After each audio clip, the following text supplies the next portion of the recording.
What's up guys, it's Matt here and I got a new video for you. Today I'll be showing you guys how I play Caitlyn in my Caitlyn guide. The most important thing to keep in mind is that this guide is meant to help you when you start to play the champion. Everything in this guide is mostly used as an example, so you have some guidelines if you want to play Caitlyn. This being said, let's start with the video. First of all, Caitlyn has the highest base range on her basic attacks in the game. There are champions that will get longer range on her basic attacks later on in the game, like Jinx and Tristana, but early on her range is insane. Her passive also gives her a lot of laning dominance because she will deal extra damage after a certain amount of basic attacks, and she also has good wave clear with a build over Peacemaker. Basically everything that Caitlyn has can be used to win your lane hard. The only thing that you need to be careful of is that her mid game isn't as strong as other AD carries, because Caitlyn needs a lot of items due to her passive that needs a certain amount of stacks, depending on your level, and your abilities have a rather high cooldown.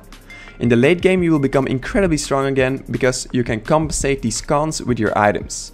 Keep in mind that the more gold you get from either farming and or killing your opponents in lane, the higher your mid game damage will be. Now let's go over the abilities. Her passive is called Headshot. After 7, 6 or 5 basic attacks depending on your current champion level, Caitlyn will deal 50% of her attack damage as extra damage. When Caitlyn fires a basic attack from a bush, she will gain 2 stacks on her passive instead of 1. As I said before, this passive can really give you a big advantage in lane if you can poke your opponent with it. This passive will fall off a bit mid game because you will need some attack speed to make it strong again. Her first ability is called Build Over Peacemaker. After a 1 second casting time, Caitlyn will fire a skill shot that will deal physical damage to all targets it passes through.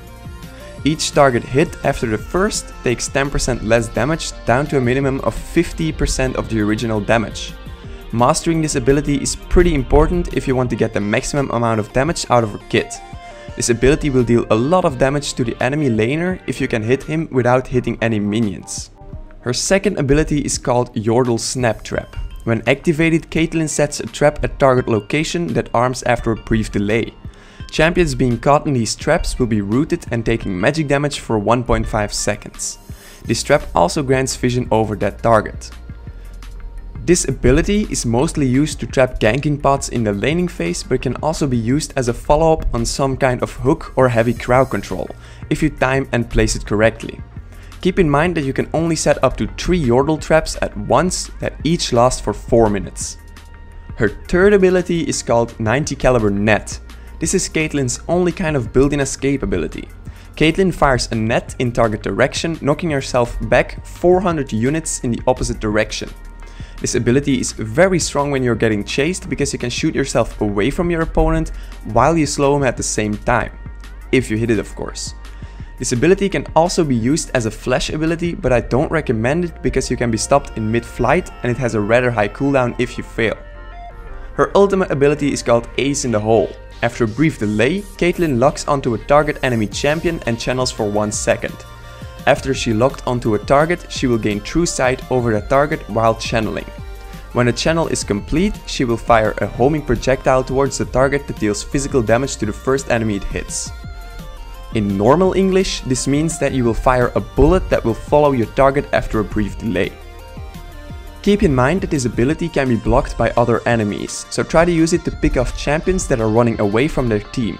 At level 6, the range of your ultimate is kind of meh, but once you reach level 11, you can start to pick off people further away. Now the order I max my abilities in. First, let's start with the ability you should get at level 1. You can either start with your Build Over Peacemaker or with your Yordle Snap Trap. If you start with your Build Over Peacemaker, you can use it to trade with your opponent at level 1. This ability does a lot of damage if you're able to avoid minions, and an early trade can win you the lane if you can zone out your opponent afterwards.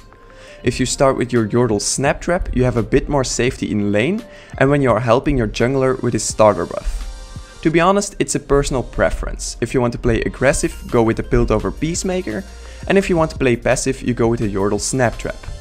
I usually go with the Build Over Peacemaker because I want to dominate my lane early on. The levels 2, 3 and 4 depend on your situation in the lane. If you need more damage, you take a point in your Q. If you need some kind of escape ability, you take a point in your E. And if you are scared for jungle ganks, you take a point in your W if you didn't take this at level 1.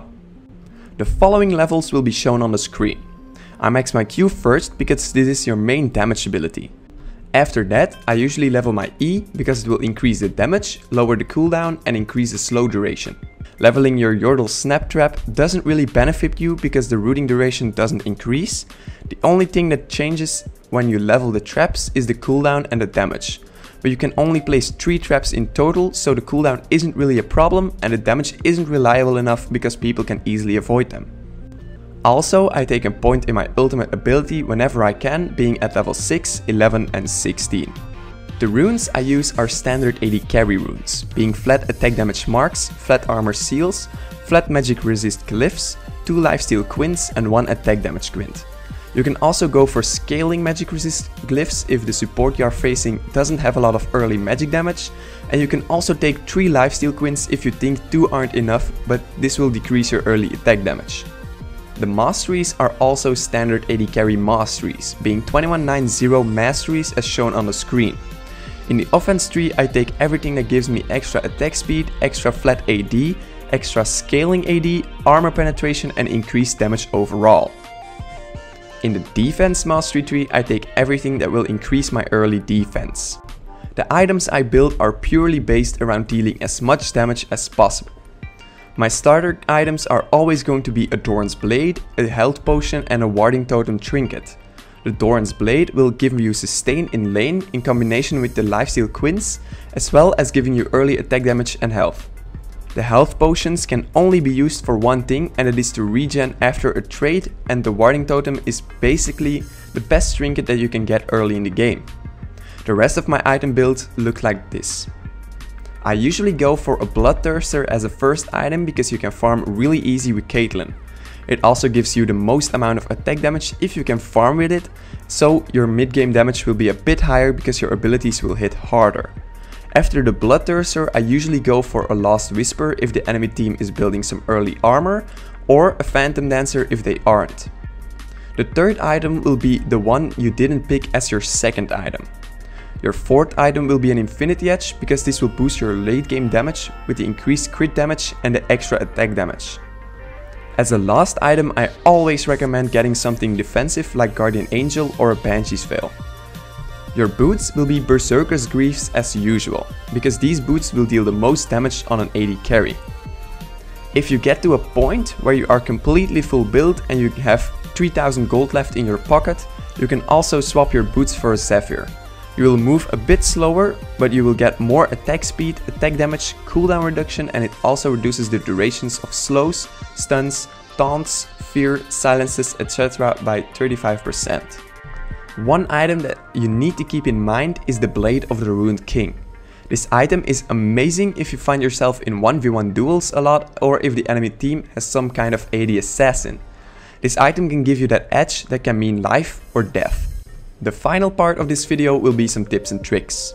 First, let's start with the tips. First of all, you need to abuse the crap out of Caitlyn's range early on in the lane. This can lead to your opponent being zoned out because they can't trade any damage back to you, or to an early kill if they overextend when they are too low on HP. Another tip is to use your Piltover Peacemaker to clear the minion waves if you are comfortable in lane. This will push the minions under the enemy tower, which will give you a gold advantage due to the minions he loses to a tower. Be careful when pushing the lane though, because the jungler can gank you really easy if you don't have any wards.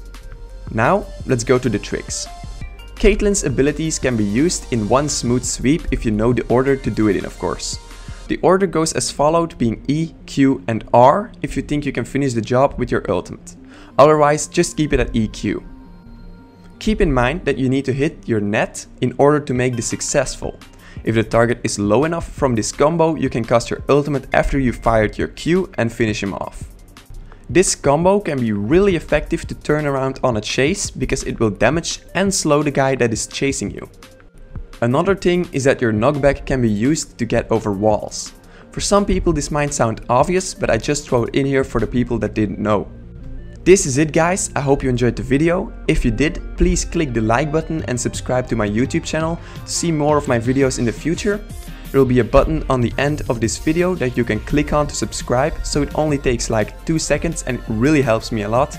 Also share this video with all of your friends or with people that you think will need it, and I'll see you guys later.